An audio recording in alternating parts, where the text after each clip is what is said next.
하나님은 우리가 하나님이 기뻐하시는 온전한 믿음을 갖기를 원하십니다. 하나님이 기뻐하시는 온전한 믿음은 예수를 통해서 나타난 예수의 믿음, 하나님이 이는 내 사랑하는 아들이요 내 기뻐하는 자라, 너희는 저의 말을 들으라 하신 것처럼 하나님이 가장 사랑하시고 하나님이 가장 기뻐하시는 분은 바로 그의 아들 예수 그리스도입니다. 그가 아버지 앞에서 보여주신 하나님 아버지에 대한 절대적인 신뢰, 그 절대적으로 신뢰하는 그 아버지가 하신 말씀에 대한 절대적인 그 신뢰, 그 아버지가 일하신 그의 행사에 대한 절대적인 아들 예수에 대한 신뢰가 바로 하나님이 기뻐하시는 그 온전한 믿음입니다. 그 아들이 아버지를 신뢰하기에 신뢰하는 아버지의 말씀을 신뢰하고 신뢰하는 아버지의 그 행사를 신뢰하는 그 아들의 믿음이 하나님이 기뻐하시는 온전한 믿음이라는 겁니다. 그래서 지금 12장 1절부터 3절에 이 믿은 유대인들이 다시 배교하려고 돌아가려고 그 고난과 핍박이 너무 괴로우니까 돌아오려고 할 때에 너에게 허다한 그 증인들, 구름과 같이 둘러싼 증인들이 있다. 여기서 증인은 11장에 말한 그 아벨부터 해서 그 많은 사사들을 다 통칭해서 말하는 겁니다. 그들이 마치 마라톤 경주하는 경주의 비유를 히브리서 기자는 말하면서 이미 먼저 뛴 주자들이 다 그 다음 주자에게 바톤을 넘겨줘서 이제 그 관중석에서 증인으로서 마지막 이 주자, 이 믿은 유대인들이 배교하지 않고 이 믿음을 이루어가는 그것을 막 응원한 것 같은 그러한 마라톤 경주와 그 관중을 묘사하는 장면입니다. 그래서 인내로서 믿음을 경주해라. 경주하되 선수들이 할 수만 있으면 옷을 가볍게 하고 머리도 자르고 무게를 달려가는데 얽매이고 무거운 것들은 다 벗어 던지는 것처럼 얽매이기 쉬운 죄, 이 믿음의 경주를 얽매이기 쉬운 죄를 벗어버리라는 거예요. 그리고 무거운 무엇이 있다면은 벗어버리라는 거예요. 그러면서 믿음의 주요 온전케 하시는 예수를 바라보라는 거예요. 한국어 번역은 애매하게 돼 있는데 원어로 보면 믿음의 창시자인 예수, 가장 하나님이 완벽한 완전한 믿음을 인정한 자는 예수가 가장 처음이고 그 믿음을 우리가 담기를 원하는 겁니다. 그래서 믿음의 주요라고 하는 것은 믿음의 창시자요, 믿음을 만든 자요, 그 믿음을 완성케 하신 예수를 바라보라는 거예요. 너희들이 배교할 위험이 있다면 바라보라는 거예요. 그가 하나님 보좌 우편에 앉는 것을 소망하면서 하나님이 주시는 상을 소망하면서 그 기쁨을 위해서 십자가의 그 치욕을 참고 그 부끄러움을 그냥 개의치 않게 한 이 예수를 바라보라는 거예요. 그리고 너희가 피곤하고 낙심할 수 있기 때문에 피곤하여 낙심할 때 죄인들이 예수를 대적하는 것을 너희가 지금 믿은 유대인들 너희 동족에게 핍박받는 것은 그것 때문에 힘들다면은 예수를 바라보라. 예수에게 침뱉고 뺨을 치고 그에게 온갖 수모 대적한 그것을 참은 예수를 바라보라고 하면서 경주하라고 하는 겁니다. 지금 두 번째 읽었던 12절 13절은 지금 믿은 유대인들의 그 영적인 상태가 그 믿음의 경주, 마라톤 경주를 끝까지 완주해야 되는데 완주하지 못할 만큼 신체에 문제가 있는 것으로 넘어져서 자빠지는 것 같은 비유를 두면서 피곤한 손과 연약한 무릎을 일으켜 세우고 너희가 발을 위하여 곧은 길을 만들어서 지금 마치 이들이 마라톤 주자가 이제 결승점을 가서 결승점을 못 갈 만큼 다리가 절개된 상태로 지금 은유적으로 얘기를 하는 겁니다. 저는 다리로 하여금 어그러지지 않고 고침을 받아라. 고침을 받으라 이렇게 말을 하고 있는 것입니다.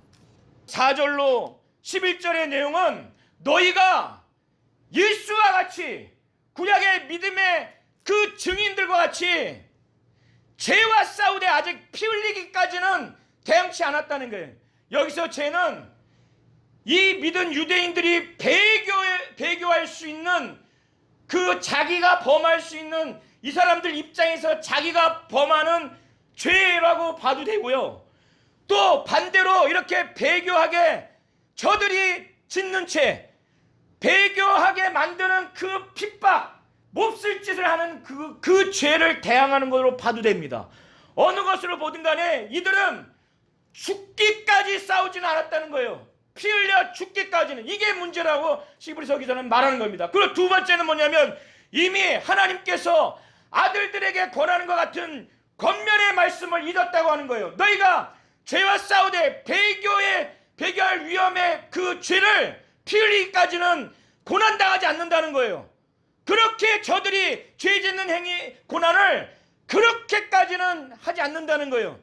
에레미야가 죽은 것처럼 아벨이 죽은 것처럼 그렇게까지는 대항치 않기 때문에 이렇게 영적인 상태가 어렵게 됐다는 거예요. 두 번째가 하나님이 하신 권면의 말씀, 아들에게 하신 말씀을 잊어버렸다는 거예요. 그래서 잠언 말씀을 두 구절을 인용하면서 내 아들아 주의 징계하심을 경히 여기지 말고 꾸지람을 받을 땐 낙심하지 말라. 주께서 그 사랑하시는 자를 징계하시고 그의 받으시는 아들마다 채찍질하는데 너희가 이 잠언의 말씀을 잊었다는 거예요. 하나님의 말씀을 경히 여기고 무슨 고난을 좀 얘기하고 권면하면 쉬이 낙심한다는 거예요. 그래서 이런 위험에 있기 때문에 잘 생각해봐라. 너희가 지금 7절에 이렇게 고난을 참는 것은 하나님의 징계를 받기 위함이라는 거예요. 하나님이 정말 그날에 가기까지 하나님과 같이 거룩함에 동참하고 의의 열매와 평강의 열매를 맺기 위해서 이렇게 인내해야 한다는 거예요. 하나님의 훈련, 하나님이 곧 징계하시는 것이 바로 훈련이라는 거예요. 만약에 아버지가 징계하지 않는다면 그는 아들이 아니라는 거예요. 사생자고 참 아들이 아니기 때문에 아무 얘기를 하지 않는다는 거예요. 이 땅의 육신의 아버지도 자기의 뜻대로 일시적으로 어렸을 때 자녀를 위해서 양육했을 때 그 아들이 내가 우리 아버지께 우리 어머니께 정말 양육을 잘 받았다 징계받은 것이 그때 참 다행이다 했을 때 얼마나 공경하냐 이거예요. 하물며 우리 영의 아버지가 우리의 유익을 위해서 아버지 하나님의 거룩함에 참여하기 위해서 하는데 이 땅의 부모는 단 1%라도 감정으로 징계할 수 있고 야단할 수 있지만 하나님은 완벽하게 하는데 하물며 하나님에 대해서 더 공경해야 되지 않겠느냐. 그래서 11절까지 그러나 징계가 그 당시에는 슬퍼 보인다는 거예요. 슬퍼 보인다고. 우리 한번 11장 13절부터 16절을 한번 보시면서 이 구약에 히브리서 기자가 이 히브리인 유대인들에게 죽기까지 너희가 배교의 위험의 죄를 싸우지 않았다. 그들이 핍박을 했지만 과거 너희 믿음의 선지들만큼 그 죄 고난을 하되 이 정도로 넘어져서는 안 된다는 거예요. 너희 믿음의 조상들 예수는 그 핍박, 그 죄의 유혹에 넘어가지 않기 위해서 피 흘려 죽기까지 했다는 거예요. 그리고 두 번째가 하나님이 아들에게 하신 것처럼 권면하는 말씀을 잃어버렸다는 거예요. 아브라함의 믿음을 하나님이 요구하셨고 믿음을 나타내는 것이 몇 가지가 있는데 그 중에 땅에 대한 약속입니다. 그래서 8절부터 10절까지가 바로 아브라함에게 그 가나안 땅, 약속의 땅을 주리라고 해서 말씀을 했는데 이 아브라함은 그게 어딘지 모르고 갈 바도 알지 못한 상태에서 하나님이 무조건 말씀하셨기 때문에 바로 그 명령에 순종을 해요. 순종하니까 너무 순수하니까 그러니까 순종하고 갔는데 갈 바를 알지 못하는 거예요. 무조건 하나님의 말씀에 순종을 갔기 때문에 아브라함은 그 명령을 따라 즉시 순종했다는 거예요. 딱 갔더니 갈 바를 알지 못하는 거예요. 그러나 그 가나안 땅에 들어간 다음에도 이 아브라함은 그 가나안 땅에 눈에 보이는 약속도 하나님의 말씀이지만은 이 아브라함 이때 먼 훗날 영원한 그 새 예루살렘 성, 하늘의 그 땅도 동시에 그걸 믿음으로 받아들인 거예요. 그러니까 이가 그런 믿음이 있다는 진정한 궁극적인 약속이, 그걸 바라본다는 증거가 뭐냐면 9절부터 10절에 이삭과 야곱도 아버지와 같이 그 약속을 받았어요. 공유가 됐는데 가나안 땅에 견고한 집을 짓지 않고 텐트를 지는 거예요. 장막을. 왜? 영원한 집이 아니라고. 가나안 땅에 들어갔으면 육신의 약속은 이루어졌으면 건물로 견고한 걸 줘야 되는데 짓지 않는다는 것은 한편에서 더 궁극적인 그 약속을 믿는 거예요. 그래서 10절에, 여기에는 원문에는 나와 있지만 한국어에는 나와 있잖아요. 왜냐하면 10절에 왜냐하면 이는 하나님의 경영하시고 곧 계획하시고 지으실 터가 있는 성을 바라봤다는 거예요. 그 새 예루살렘 성. 그래서 지금 읽었던 두 번째 읽었던 13절부터 16절의 내용이, 이 사람들은 이 아브라함 이 족장의 자손들을 다 두고 얘기하는 거예요. 이 사람들은 믿음을 따라 죽었지만은 약속을 받지 못했다는 거예요. 그냥 그것들을 멀리서 보고 그 새 예루살렘 성에 그것을 그냥 환영하기만 했다는 거예요. 1절부터 12절을 보시면은 로마서 4장에는 아브라함은 죽은 자와 방불하다고 유사하다고 얘기를 했어요. 여기서는 사라에 대해서 얘기를 합니다. 아브라함이든 사라든 두 100세, 90세 아주 연세 드신 집사님들이 우리 예배당에 있다고 생각하세요. 이게 물리적으로 불가능한데 왜 사라가 잉태하는 힘을 얻었느냐? 하나님이 믿으시다는 바로 신실한 그분이 약속하셨기 때문에, 이 약속하신 하나님이 신실하다, 반드시 이룰 것이다. 물론 처음에 사라는 100% 처음에 믿지 않았지만 나중에 이 두 부부가 그대로 믿었어요. 그러니까 이 100세와 90세의 노인이 죽은 자와 방불함, 죽은 자와 똑같다는 거예요. 이 생물학적으로는. 그런데 저 하늘의 별과 해변의 무수한 모래와 같은 그 자손들을 얻었다는 거예요.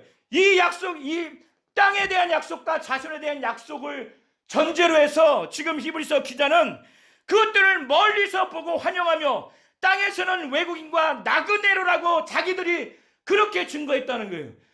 그래서 가나안 땅에 분명히 들어갔음에도 불구하고 우리는 나그네다, 우리는 외국인이다, 바로 본국에 돌아갈 본국이 있다는 거예요. 이 아브라함이 나왔던 것이 메소포타미아예요.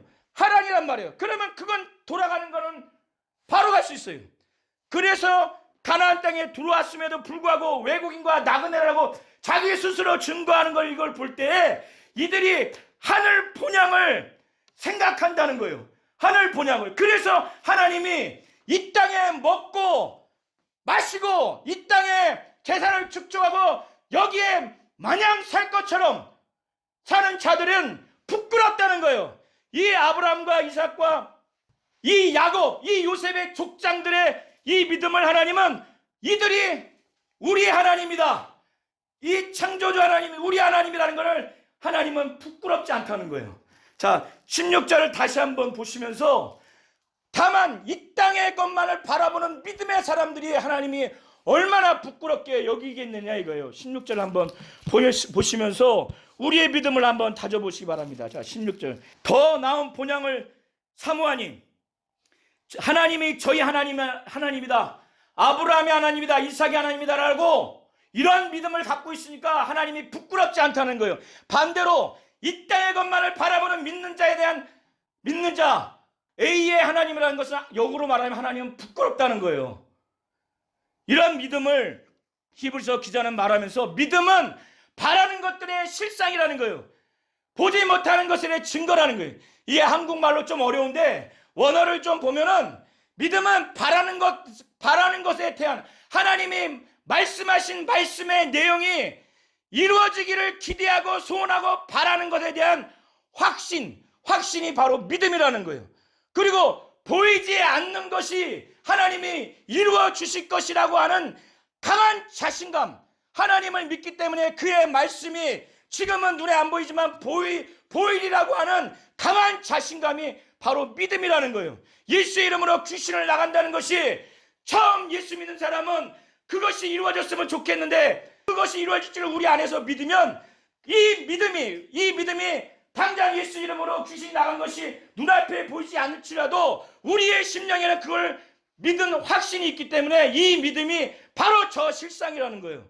그리고 예수의 이름으로 기도하면 기도 응답이 된다고 하는 주 예수의 말씀이, 그 기도의 응답이, 그 말씀이 이루어지는 것이 보이지 않지만은 그 보이는 것을 이걸 증명해봐라, 예수의 이름으로 응답받는 걸 증명해봐라, 말씀을 증명해보라고 했을 때 저것이 실체로 결과로서 이루어진다고 하는 것을 입증할 수 있는 게 뭐느냐?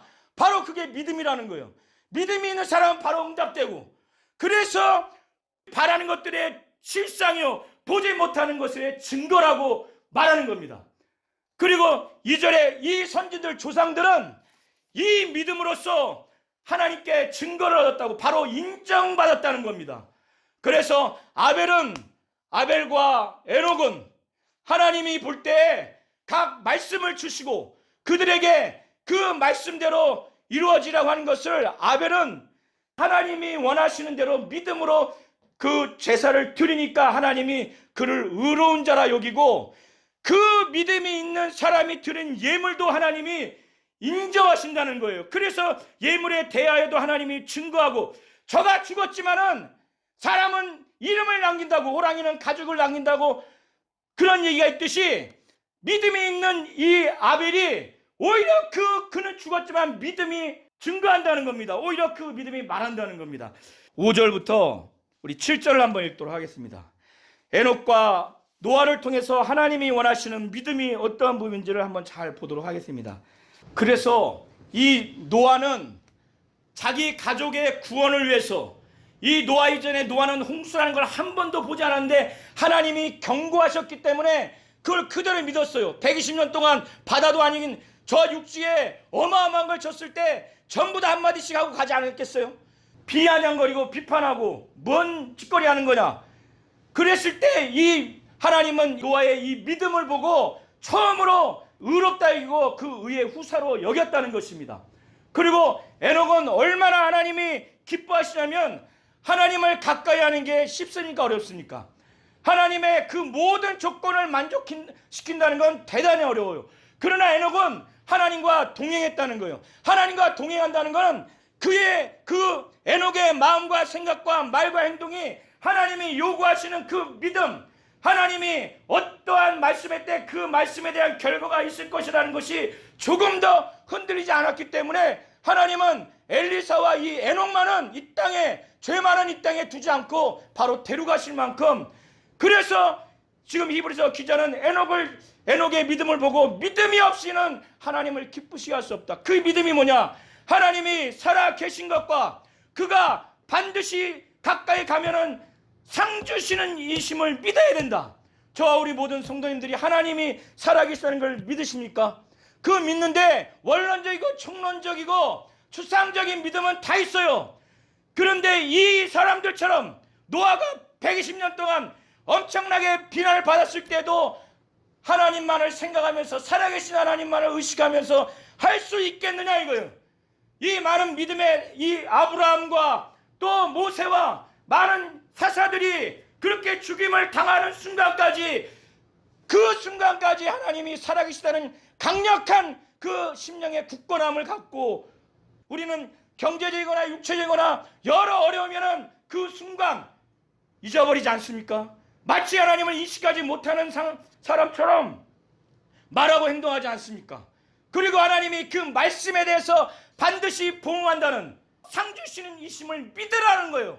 이 두 가지를 확실히 믿는 자는 다릅니다. 주일날도 다르고 주중에도 다릅니다. 어떠한 환경이 있어도 다릅니다. 23절부터 31절, 모세가 얼마나 누릴 수 있는 것이 있지만 다 포기했다는 거예요. 그 모세는 너무나 아름다워서 그 부모가 숨겼어요. 애굽 왕의 두려움을 극복하고 숨겼습니다. 모세는 바로의 공주의 아들로서 정말 애굽의 모든 보화를 얻을 수 있고 낙을 누릴 수 있지만은 그는 그의 백성들과 고난을 택했어요. 왜 그렇게 택했느냐? 이것이 자기는 복이라고 생각하는 거예요. 그리스도를 위하여 자기가 지금 먼 훗날 그리스도가 오시겠지만은 지금 이때 받는 고난이 자기는 이 상을 받고 싶다는 거예요. 그리고 애굽에서 탈출할 때도 자기를 죽이려고 쫓아오는 애굽 군대와 왕들을 무서워하지 않고 눈에 보이지 않지만은 마치 보이는 것처럼 하나님을 의지했다는 겁니다. 홍해 앞에서 그거를 어떻게 갈 수 있습니까? 서해안 동해안을 가십시오. 얼마나 무서운데 그거를 믿음으로 걸어가요. 견고한 열성도 하나님의 말씀으로 들어갑니다. 기생 라합은 예수님의 조상이에요. 이방 여인이고 창녀예요. 그런데 믿음으로 그는 살았어요. 그래서 이 믿음으로 이렇게 인정받는 것을 히브리서 기자는 유대인들에게 얘기를 하는 겁니다. 여기서 더 얘기를 해야 되겠느냐? 내가 입다와 기드온과 다윗과 사무엘과 선지자를 다 해야 되겠느냐? 그러면서 우리가 이 33절부터 40절을 보시면은 믿음으로 인해서 정말 결과가 좋은 이 믿음의 선진들도 있어요. 그래서 전쟁에서 이기기도 하고 연약한 가운데 힘을 얻기도 하고 또 의를 행하기도 하고 약속을 받기도 하고 전쟁에서 이기기도 하고 또 죽은 자를 수렙 여인처럼 아들이 다시 죽은 자를 살림을 받아서 얻은 여인들도 있다고 말하지만은 어떤 자는 그 형을 받되 구차히 받지 않으려고 감옥에서 나가지 않고 톱에 키고 칼로 죽임을 당하고 돌로 죽임을 당하고 이 예수를 인한 핍박 때문에 하나님을 믿는 믿음 때문에 염소와 양의 가죽을 거적대기를 걸쳐서 저 광야와 산과 저 토굴과 저 동굴에 마치 짐승이 사는 것처럼 사는 사람이 있다는 거예요. 저 우리 모든 성도님들이 믿음이 충만하고 하나님께 복을 받는 것이 반드시 눈에 보이는 결과가 좋은 것뿐만 아니라 그렇지 않는 경우도 하나님은 믿음의 사람들이라고 지금 말하고 있는 겁니다. 그러면서 39절 40절에 이들이 믿음이 대단하지만 이들은 믿음으로 증거는 받았지만 하나님께 인정은 받았지만 약속을 받지 못했다는 거예요. 우리가 너희 믿은 유대인들이 지금 이 구원을 완성해야만이 우리 때문에 너희 때문에 저들도 온전케 된다는 거예요. 이는 마치 계주하는 것처럼 첫 번 주제가 마치 이스라엘 이 선진처럼 마지막 주자가 이 믿은 유대인들인 것처럼 너희가 결승점에 들어가야 한 팀으로 상을 받듯이 구원의 복을 받듯이 그런다는 거예요. 여기서 멈추면 우리를 위해서 계획하신 것을 우리가 이루지 못하면 저들이 온전함을 이루지 못한다는 겁니다. 그러면서 히브리서 기자는 많은 그 증인들이 둘러싸였으니까 믿음의 경주를 해라. 그러나 우리의 믿음의 창시자요 믿음의 완성을 하신 예수를 온전히 바라보고 또 넘어지고 좌절할 그런 위험이 있으면은 그를 향해서 대적자들이 그 핍박한 것을 생각해서 힘있게 나가라고 그렇게 히브리서 기자는 말하는 것입니다.